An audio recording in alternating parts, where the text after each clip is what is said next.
Hello everyone, this is Marita, one who catches lightning, with the Path of Ish podcast, Walking with Our Shadow, where we share ancient indigenous teachings of remembrance, all so we can walk and learn how to walk a path of radical self-love.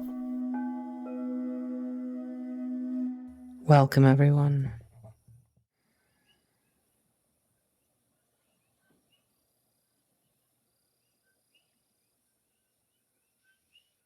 It is with deep gratitude that I greet you today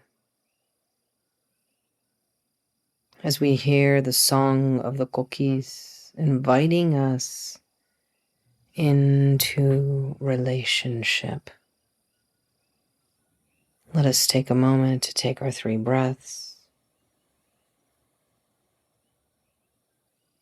to truly invite all that we are, all that we have been, and all that we are becoming in these 3 breaths. So let us start with our first breath in and out through the nose, bringing our mind into this time, into this place. Second breath in and out through the nose, bringing our body into this time, into this place. In and out through the nose, bringing our essence into this time and place. And as we do so, we allow ourselves to be presently aki.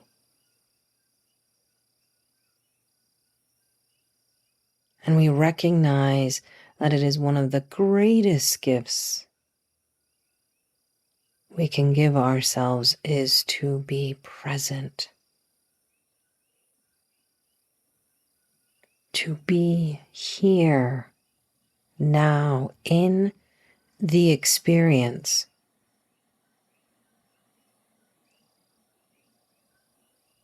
Not having our mind daydreaming about one thing, our body worried about how to breathe or, indigestion that you might have that day, and our essence just struggling to be present because it has its own stories. So this journey of life is in just these 3 breaths to a degree that invite us to cohesiveness.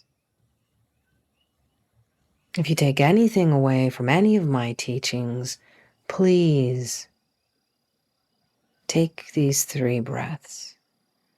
Take in the invitation to be present. And there's always opportunities to really dive deep into these 3 breaths. But today we're going to dive deep into something else. And so let us welcome the circle that will hold us today as we welcome the direction of the east, the south, the west, and the north, the guardians above, below, and on this plane. And as we acknowledge them, we acknowledge that we are all here now. We acknowledge this community, this universality of directionality to be present. And so we approach circle and ask circle to hold us, to hold this conversation. Once it agrees, we enter and we settle, giving thanks.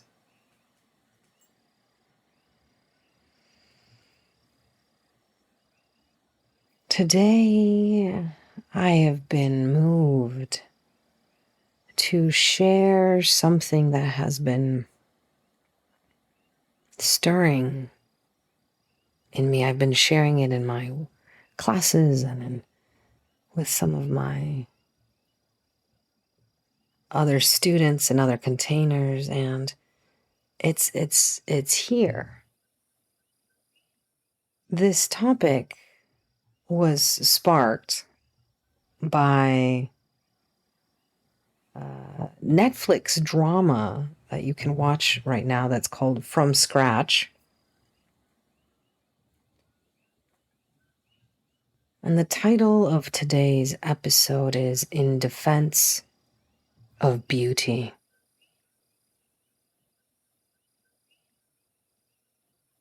If you haven't watched the Netflix, I recommend it if you're a Netflix person.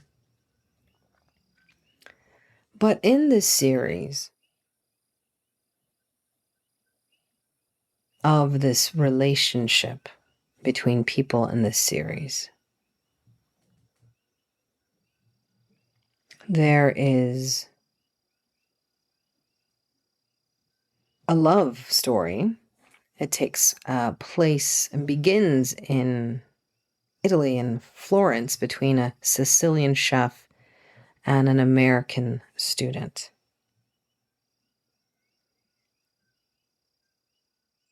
And in this courtship, this chef tells a story. Whether it's true or not, it is a beautiful story, and it's true as a story that was told.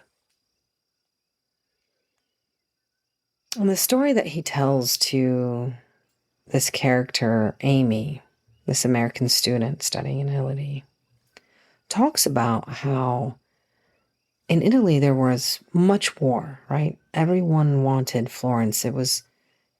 People were fighting over it. Whether it was the Roman rule or even after that, the kingdom was back and forth and back and forth. And that was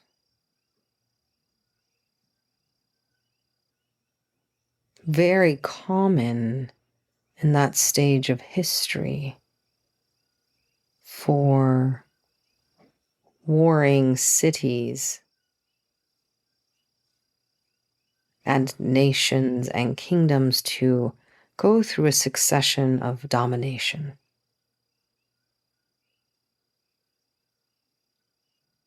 And he tells this story that at some point,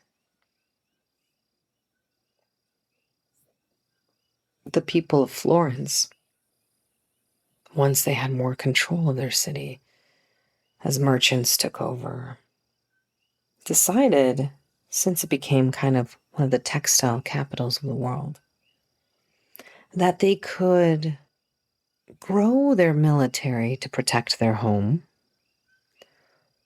right, as it became famous for textiles and banking and really started to flourish. Or they could put all of that money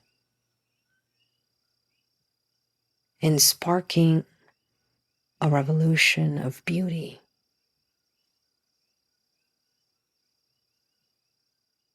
And if they created the most beautiful city, then other nations around them, right? Italy was not one country, would see this beautiful city and would just be struck in awe.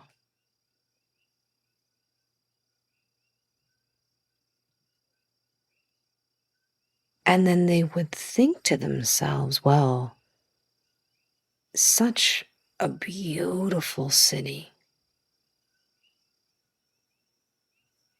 probably has a really, really big army to protect it.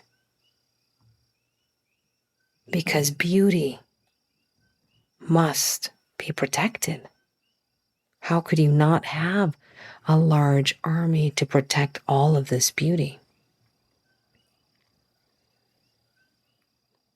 And so the series goes on to say, this character, that it was beauty that protected Florence more than an army.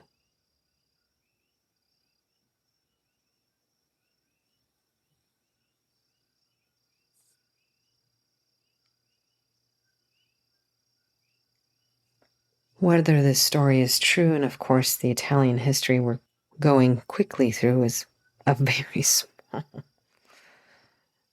small grain of salt. The imagery here and the message here that struck me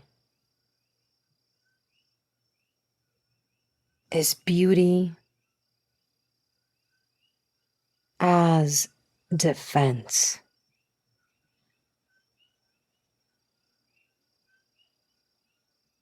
Not only should we defend beauty, but beauty in and of itself is strong enough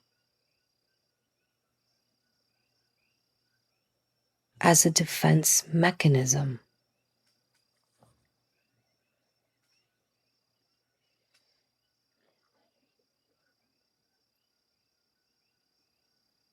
That is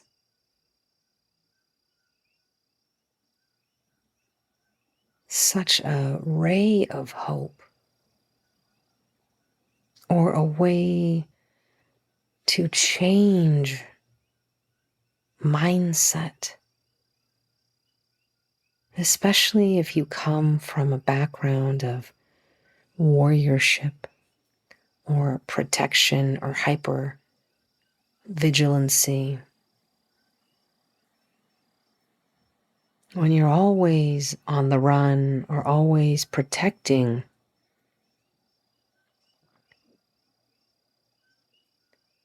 many people think of protecting things with big walls and guns and the plethora of things.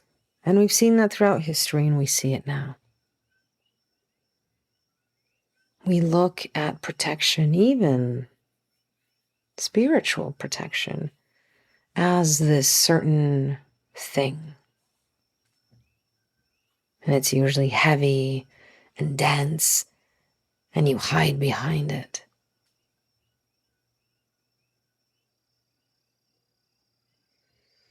But what if you lived a life of beauty,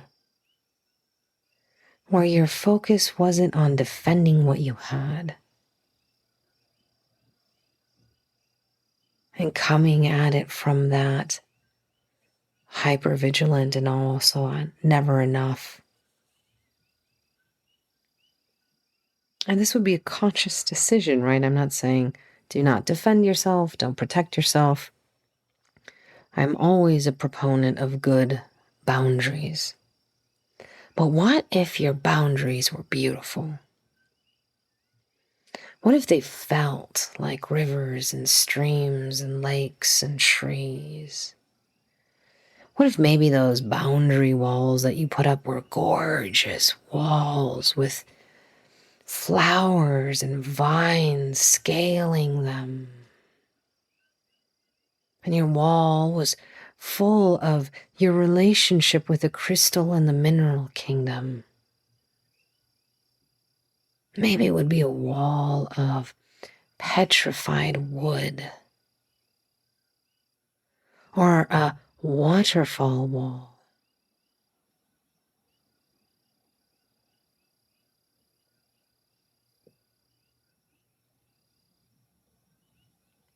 Now I'm speaking of many things that are beautiful in nature, because nature as well has an amazing way of inspiring awe.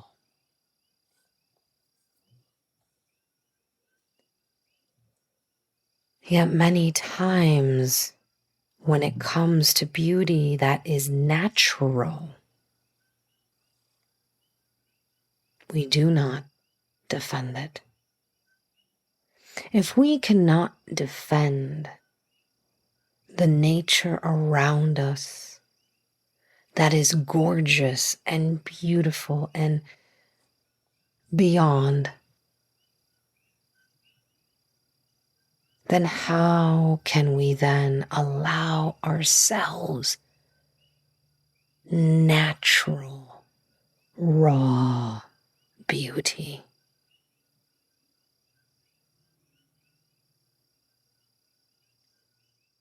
Instead, we look at things as beautiful as something man-made or produced, or something that someone's out there created a value for them,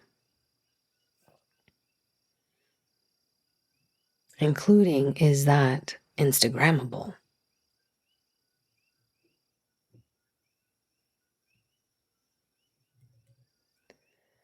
Maybe we can start looking at beauty, not just at beautiful buildings and renaissances of paintings and sculptures.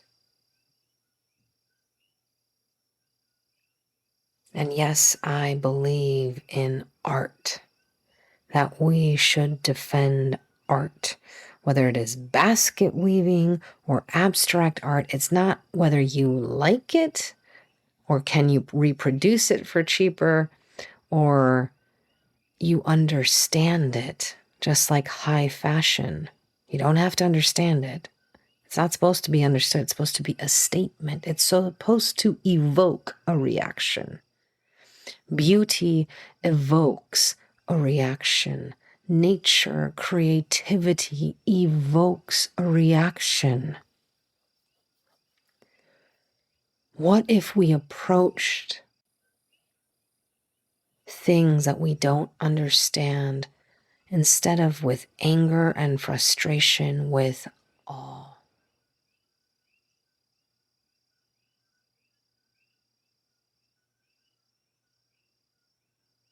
We are not meant to understand everything and everyone.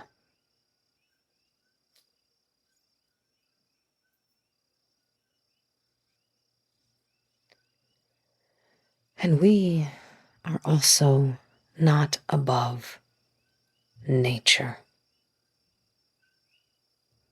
We are not better than it. Hence why we have wars and bloodshed. Hence the vicious part of humans.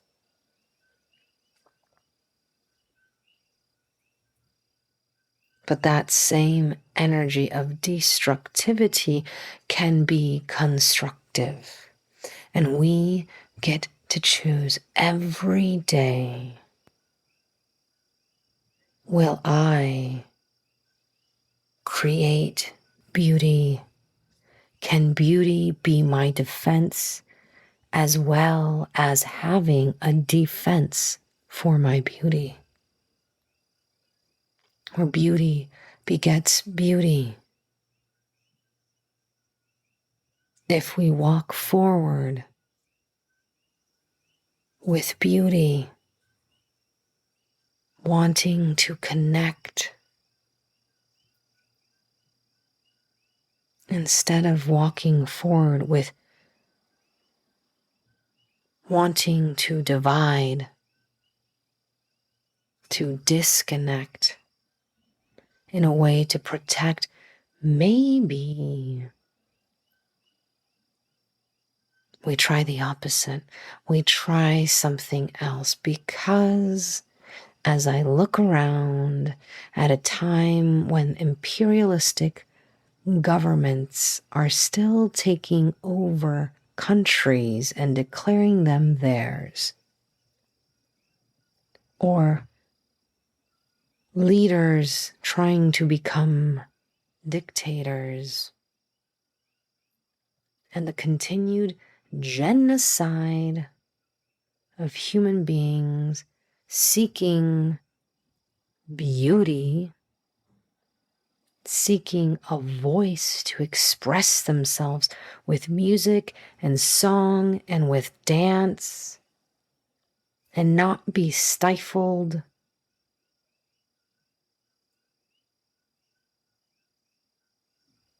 by people who do not want to understand and just want to eliminate beauty, because beauty is awesome. It can bring you to your knees. And should we not be on our knees praying in beauty?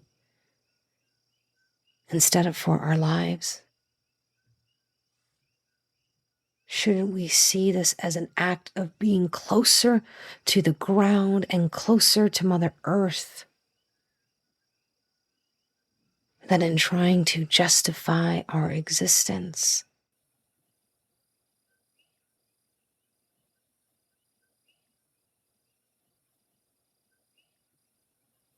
There are so many places in the world that we will not see.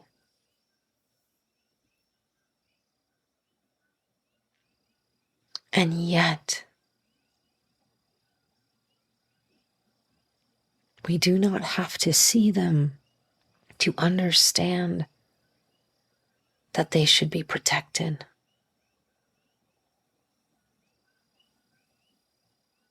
It seems that around only 15% of the habitats in the world are protected at a federal level by different governments. Only 15%. That's what we think of beauty, of raw beauty, to just leave it alone. We only care about it 15%.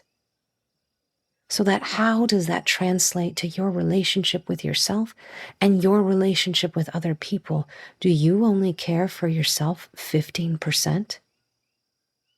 Do you only allow 15% of your natural raw beauty to be shown? Do you only allow someone else's 15% of raw natural beauty to be shown? Why are we so afraid of beauty? Why do we want to control it? Should we not be just in awe?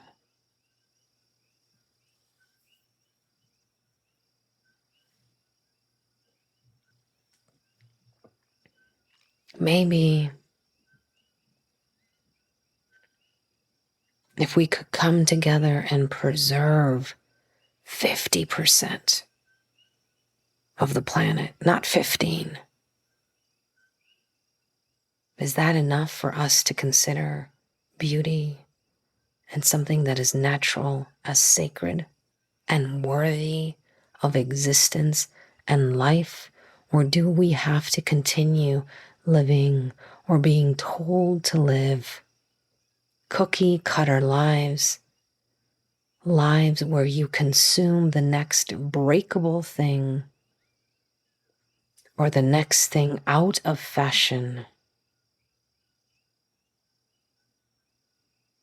that draws its inspiration or its fuels or its diamonds? Yes, computers have diamonds, have minerals, have crystals. Every time you upgrade your phone, and I'm not saying don't do it, I get my phone upgraded. Are you making sure that you then make up for it in a reciprocal way for Mother Earth? Do you treat the technology and the beauty that you have access to with respect?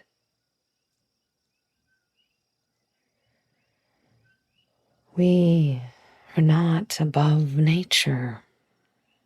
We are not here to dominate it. And yet, through all time and in so many creation stories, there is this war inside of us that is told.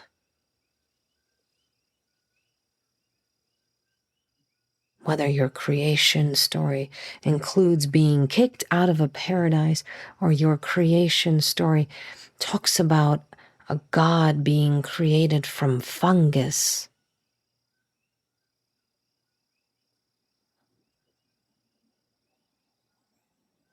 we as humans, when we hear this with the societies that we've built, have certain ideas of what is right and what is wrong and what we should control and have access to.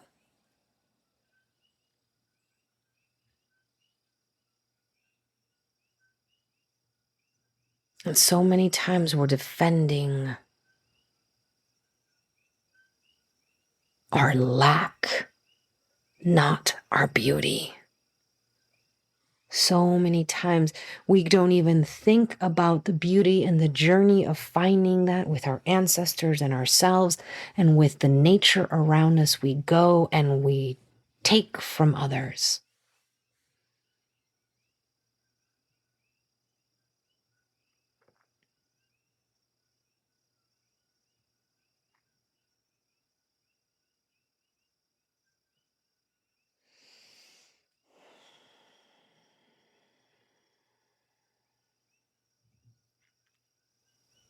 Maybe as we defend beauty, we can defend the sacred. Maybe we can create value. Maybe we can return and pay attention and be presently aquí.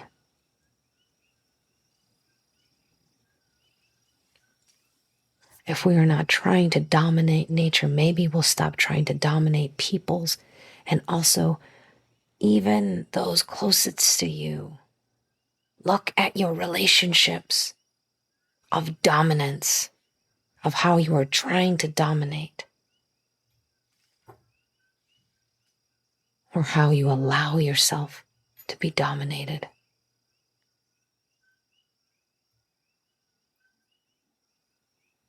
Are your boundaries beautiful?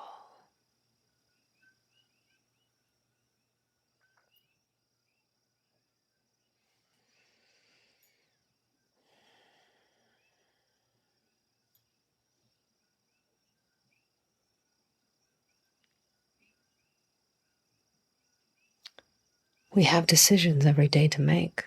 How to tend to our beauty and how to tend to the beauty around us. Today I was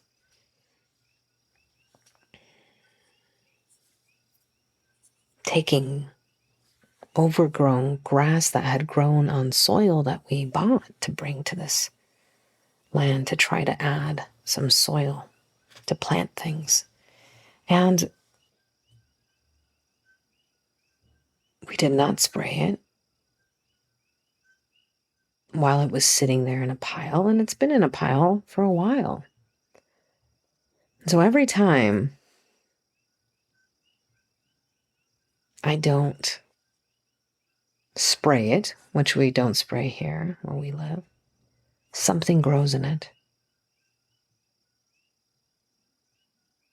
But yet, which is more beautiful, one or the other? The soil that is beautiful and ready to go and ready to grow, if I don't tend to my soil, to the beauty of it, anything will grow in it.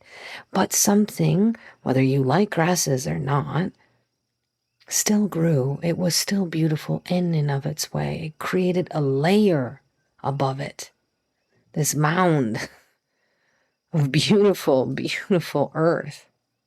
And sure, some of the grass claimed it. And that's okay.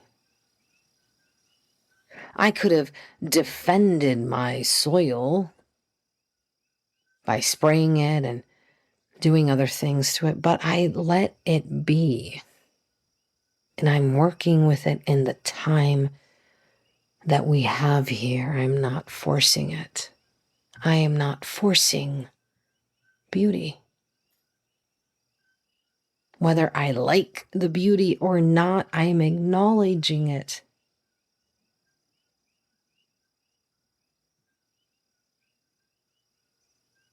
I acknowledge it's right to be. It's right to grow. It's right to do its best. That grass grew.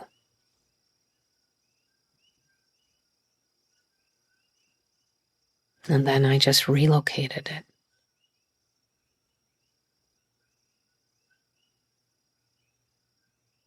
I added it back and gave it back to the land, to itself.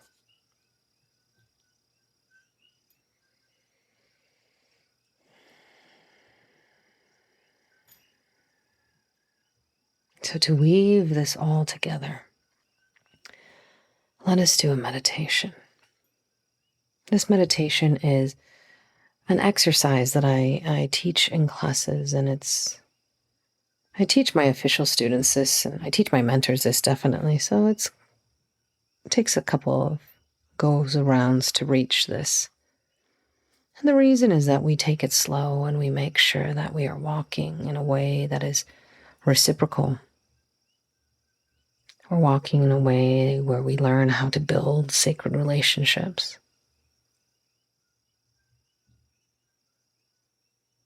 And we're walking in a way where we're always checking in. Are we allowing for beauty? And so let's just settle back down and settle back into your space. We're going to take your 3 breaths again to reset. Resetting the mind, the body, and the essence. And as we do that, I just want you to continue breathing. And as you breathe, I want you to notice the sounds outside of your room or far away from you if you're out in nature.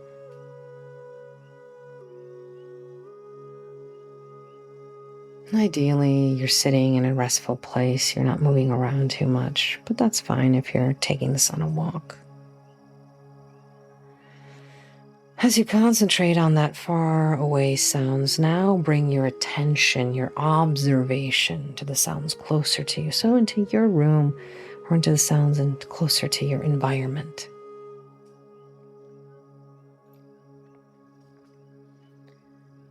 And now notice the sound of your breath and the movement in your body. You'll get to that point where you'll naturally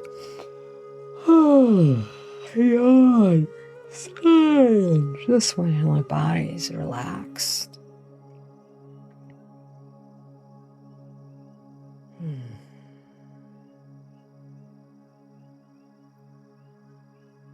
And once your body's relaxed, I want you to think of the last exquisite memory of something that you saw in nature or architecturally. Something that was awe-inspiring.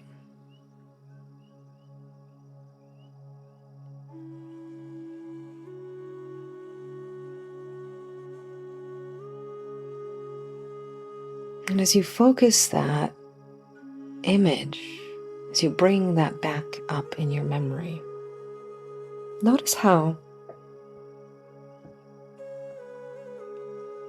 your body feels when it remembers that beauty. Did it relax a little bit more? Did it get excited? Just notice how the body reacts to beauty, the memory of it. Then check in with the mind. Notice how the mind is reacting to beauty. Is your brain getting really excited? Sending a lot of information to your body to get excited. What about your essence? What happens to your essence when it remembers beauty? And as you stay in this energy, as we bring in this energy of awe, of beauty,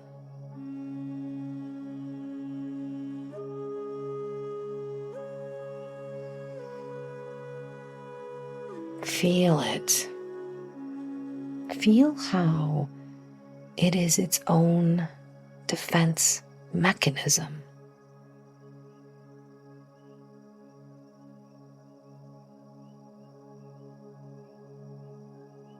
We've talked about awe in other podcasts, but feel into how awe connects you to something greater than you. There's studies about this. We do this over at Rockstar School at the Path of Ish.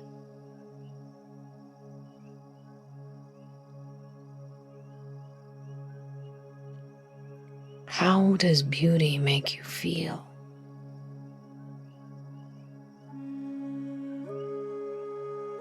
Do you have to understand it to be just in its presence?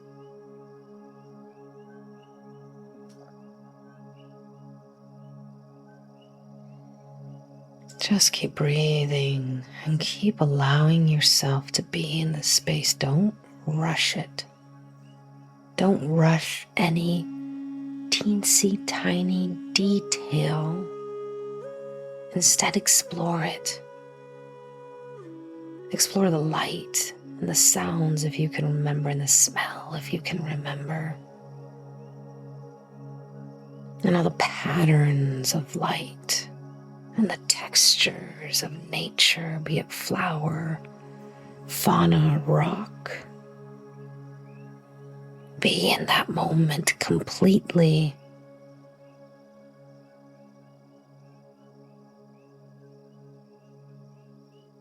And notice that when you're in that moment completely, nothing else matters. You are perfectly content, satisfied, fueled, rejuvenated, and protected. You feel at ease because you connect to great beauty. And beauty can inspire us.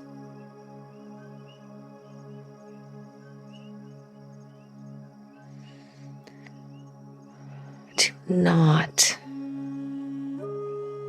act upon our nature or need to dominate, understand, and control. And as you're sitting here feeling beauty, check in again with your body, your mind, and your essence. How does it feel to be in that beauty? And can you connect to that beauty? You are part of that memory, my friend. You are beautiful in that setting. You are beautiful now. You are part of the landscape of natural beauty on this earth. You are an expression of beauty and of its creation. You are not fallen. You have not been kicked out of paradise. You are beauty if you allow your natural connection to your value, which means you are a creature of Mother Earth. If you allow that, then you will allow yourself more than 15% of your life, 15% of your beauty, 15% of your value. My friends, today, as we are filled and invigorated by this beauty and this memory, can we be inspired to allow beauty to defend us? And can we then defend beauty?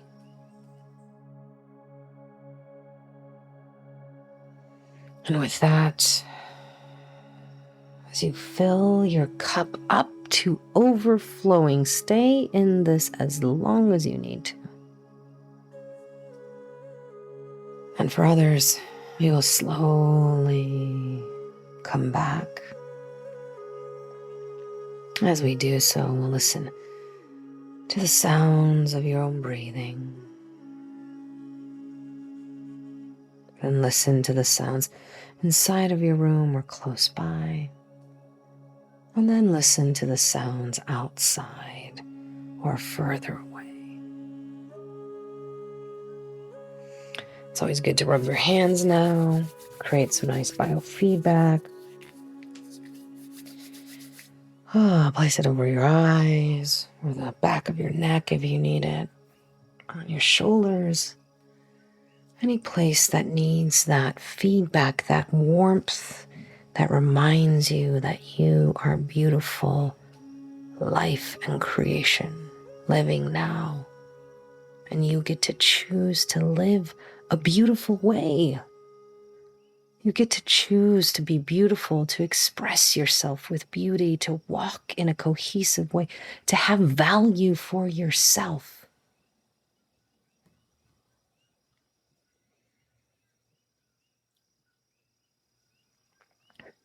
Maybe if we tried to create beauty and accept beauty and give value to beauty, we would not be at war with ourselves or with others. May beauty be protected. May beauty protect all of us. And may we defend the sacred inside of us and outside in our environment.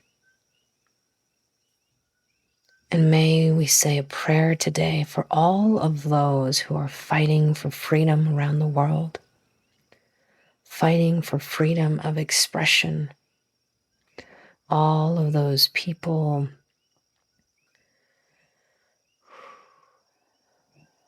who we have devalued,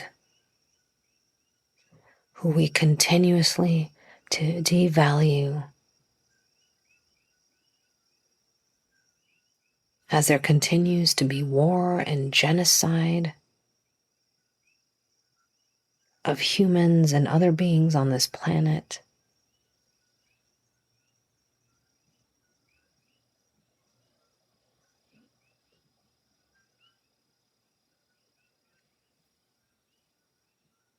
Maybe we can create a little bit more value if we let more than 15% of beauty back in. And with that, I'd like to thank the ancestors, my teachers, all the elements, the inspiration from Netflix. You never know when you're going to get inspired. And this exploration of beauty, thank you for this time as we thank the circle for holding us. We thank the east, the north, the west, and the south, the guardians above, below, and on this plane, these keepers of beauty who protect this space with beauty. Shade. Once again, it is with deepest gratitude that I bow to you for joining me on this podcast, this episode, this circle, this plática, this meditation, this remembering. I hope that you have stayed curious. I hope to see you in the circle again next week. So make sure that you like or follow. Until then, may you be blessed with abundance of peace and radical self-love.